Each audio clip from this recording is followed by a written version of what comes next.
Pour discuter de l'utilisation de ces médias sociaux par les partis politiques, je m'entretiens avec Philippe Dubois, qui est doctorant et chercheur étudiant au groupe de recherche en communication politique au département de sciences politiques de l'Université Laval à Québec. Monsieur Dubois, bonsoir.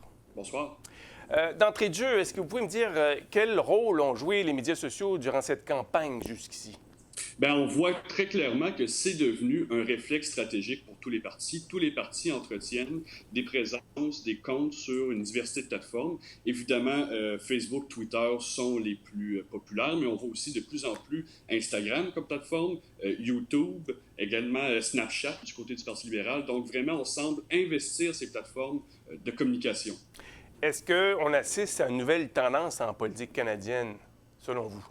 Est-ce une nouvelle tendance? Évidemment, à chaque fois qu'une nouvelle technologie apparaît dans le décor, les partis politiques vont s'en emparer aux fins partisanes. C'était la même chose avec la télévision dans les années 50-60. Maintenant, on assiste à une mutation de la communication politique vers les médias sociaux.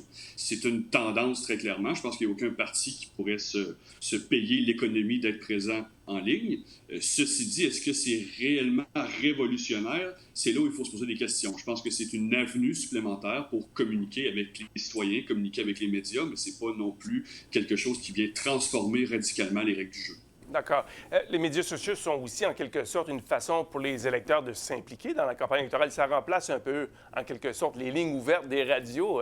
On peut donner son opinion facilement, simplement en claquant, en tapant sur le clavier. On assiste effectivement à des gens qui donnent leur opinion. Maintenant, il reste à savoir si ces gens-là sont représentatifs réellement de l'opinion publique. Mais il y a également d'autres façons pour les gens de s'impliquer. Ce qu'on assiste de plus en plus, c'est de la récupération citoyenne de messages, de matériaux, où on vient transformer ça. On en crée, par exemple, des memes, on crée des campagnes citoyennes politiques pour appuyer ou alors attaquer des partis ou des candidats, ce qui est relativement récent parce que maintenant, monsieur, madame, tout le monde a les moyens logistiques, les moyens technologiques pour créer et diffuser du contenu, ce qui rend intéressant la chose. Maintenant, on connaît Facebook, Twitter, Instagram et YouTube. Lequel parmi ces médias a été le plus utilisé? Je ne sais pas si vous avez des données à cet égard-là, mais lequel a été le plus utilisé par les partis politiques? À savoir lequel a été le plus utilisé, je pense qu'on va attendre la fin de la campagne pour collecter l'ensemble des données, puis voir s'il y a des tendances. Ceci dit, c'est important de se rappeler que chacune des plateformes est utilisée à des fins spécifiques. Il ne faut pas traiter les médias sociaux comme un tout homogène.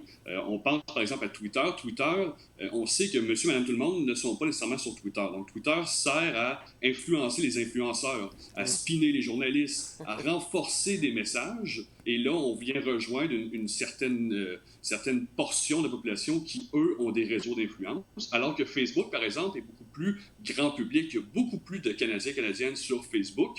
Et là, les partis peuvent s'en servir d'une façon plus ludique, plus personnelle aussi. Et également, Instagram, c'est de la photo, essentiellement des images, des vidéos. Donc là, on peut venir construire une narrative, construire une histoire, un branding au chef, par exemple. Et c'est beaucoup ça ce qu'on voit. C'est beaucoup des photos de coulisses de campagne, des photos de rassemblement, tout ça. Donc, chacune des plateformes, a des objectifs stratégiques qui lui sont propres. Quel est le meilleur média social pour rejoindre les jeunes électeurs, si on veut les inciter à aller voter, par exemple? Est-ce qu'il y a un média plus utile qu'un autre dans ce cas-ci? Je vous dirais qu'encore une fois, ça dépend de la stratégie des partis. On sait, par exemple, que Facebook semble en perte de vitesse auprès des plus jeunes. Le Parti libéral du Canada utilise Snapchat. Je crois que c'est le seul, d'ailleurs, ou en tout cas, c'est le seul qui le publicise directement sur sa page web. Donc, on peut assister à une segmentation de l'électorat et donc une adaptation stratégique en fonction des plateformes. Ceci dit, est-ce que les partis veulent véritablement rejoindre les jeunes? Est-ce que c'est tous les partis qui ont intérêt à ce que les jeunes sortent voter? Ça aussi, il faut se poser la question lorsqu'on analyse une campagne de communication électorale. Intéressant. Tous les chefs sont présents sur les médias sociaux, mais de quelle manière, si on passe à travers chacun des chefs, de quelle manière Justin Trudeau a utilisé justement les médias sociaux durant cette campagne? Ce qu'on semble voir, c'est qu'il n'y a pas l'effet wow de 2015. Vous savez, en 2015, c'était la nouveauté, ça l'a fait couler beaucoup d'encre. Certains même disaient que c'était grâce aux médias sociaux qu'il avait eu une victoire aussi décisive. On peut évidemment questionner cette conclusion-là, mais bon, je pense qu'il n'y a pas nécessairement l'effet wow, l'effet de nouveauté. Ceci dit, ça s'inscrit clairement en continuité, puis on peut voir que l'ensemble de leur matériel de campagne, de communication, que ce soit les affiches électorales, le visuel, tout ça, s'inscrit en continuité un peu avec la marque Justin Trudeau qu'ils avaient construit en 2015. Donc, à mon sens, c'est une campagne qui s'inscrit dans la marque qu'on a développée au cours des 4 dernières années. D'accord. Le chef du Parti conservateur, Andrew Scheer, lui, s'est montré pas mal plus agressif, si on peut dire, sur les médias sociaux. Est-ce que vous êtes d'accord avec cette analyse? Bien, effectivement, je pense qu'avec le mouvement des sondages qu'on voit ces dernières semaines, ces derniers jours, on sent peut-être un ton un peu plus négatif, ce qui lui a d'ailleurs valu des critiques de ses adversaires.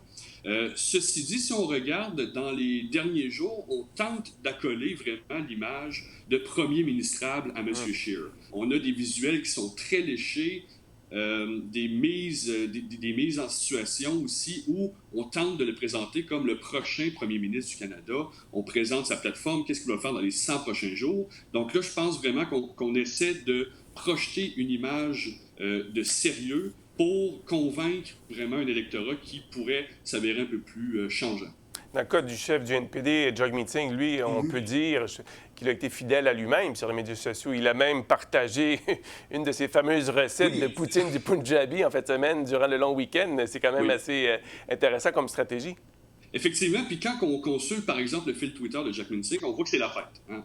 On essaie de projeter l'image du bon gaillard sympathique, celui qui a peut-être surpris plusieurs personnes durant les débats. Et on vient renforcer cette image-là avec bon nombre de vidéos où on le voit danser, des grands rassemblements partisans, évidemment des trucs un peu plus personnels comme sa recette. Donc, on vient vraiment renforcer l'image du gars sympathique, du gars de la base qui veut travailler avec monsieur et madame tout le monde.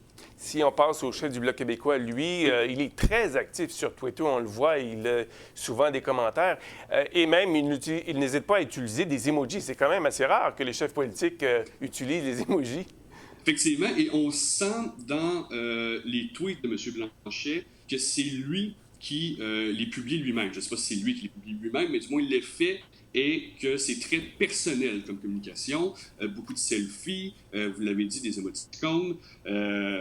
Donc on sent vraiment un ton authentique où on essaie de vendre la personne que les gens ont appris à connaître, le monsieur un peu direct, franc, sans filtre. Et je pense qu'on vient vraiment utiliser cette plateforme-là pour encore une fois, spinner, hein, diffuser cette image-là. On vient renforcer toujours ce qu'on construit via d'autres plateformes de communication pour en faire un tout cohérent. Bon, dans le cas du chef du Parti populaire du Canada, Maxime Bernier, il s'était montré assez provocateur avant le déclenchement de la campagne électorale. Il avait même traité Greta Thunberg d'être mentalement instable, ce sont ses mots. Il semble avoir, comment dirais-je, adopté un ton moins hostile ou moins provocateur durant la campagne électorale? Évidemment, je pense qu'on, comme dans toute bonne campagne, on veut éviter les gaffes. Les médias sociaux sont un piège à gaffes qui est quand même très important. Le ton est moins agressif, mais on retrouve quand même le ton Bernier, notamment dans ses gazouillis. Un ton un peu plus, qui se veut pas nécessairement politically correct, un ton très franc, un peu, je vais utiliser un mot qui est fort, mais un peu Trumpesque, dans le sens où on sent que c'est lui qui tweet directement avec un ton un peu plus déterminé, voire provocateur. Ce qui est une stratégie qui fait clairement bande à part là, du côté des chefs fédéraux. Maintenant, en terminant, est-ce que les médias sociaux vont jouer un rôle déterminant pour les élections fédérales, pour quelque parti que ce soit? Est-ce qu'on peut voir une tendance là, qui aurait été dictée, si vous voulez, par les médias sociaux? Déterminant, encore là, ça dépend comment on le voit. Puis on associe souvent les médias sociaux à l'exercice du vote. Est-ce que les médias sociaux amènent réellement plus de gens à aller voter ou à changer d'idée pour appuyer ou non un parti? Il reste encore la preuve à faire de ce côté-là. Ceci dit, les médias sociaux servent à mobiliser des sympathisants. Donc ça, dans le cadre de courses serrées, ça peut être intéressant. Ça sert à mobiliser des ressources aussi récolter des dons. Alors clairement, ça aussi, c'est une plateforme qui peut s'avérer intéressante pour générer de la ressource, générer de la mobilisation au sein de ces bases partisanes, diffuser du contenu, et clairement aussi un truc qu'on ne voit pas parce que c'est pas nécessairement public, mais les médias sociaux peuvent être utilisés à des fins d'organisation, de coordination de campagnes locales, par exemple, via des groupes Facebook privés, ce qu'on a vu à d'autres paliers, par exemple au Québec. Donc, ça peut représenter l'addition de quelques petites stratégies ici et là, quelques petits facteurs qui peuvent, au final, faciliter la vie, notamment des candidats locaux dans les 338 circonscriptions canadiennes. Vous avez mentionné un élément important, les luttes à trois, les luttes qui sont très serrées. Donc là, on pourrait peut-être voir un rôle important pour les médias sociaux. Il risque d'y en avoir quelques-unes le 21 octobre. Effectivement. Puis le nerf de la guerre, c'est faire sortir le vote au bon moment. Vous savez, une campagne électorale, ça a une date butoir. Et puis c'est à cette journée-là précise, c'est-à-dire lundi prochain, où les machines électorales dans les 338 comtés doivent livrer la marchandise. Et c'est ça qui va déterminer, au final, le résultat. Philippe Dubois, doctorant et chercheur étudiant au groupe de recherche en communication politique au département de sciences politiques de l'Université Laval à Québec. Merci beaucoup d'avoir participé à l'émission ce soir. Merci à vous. Bonne soirée. Bonne soirée.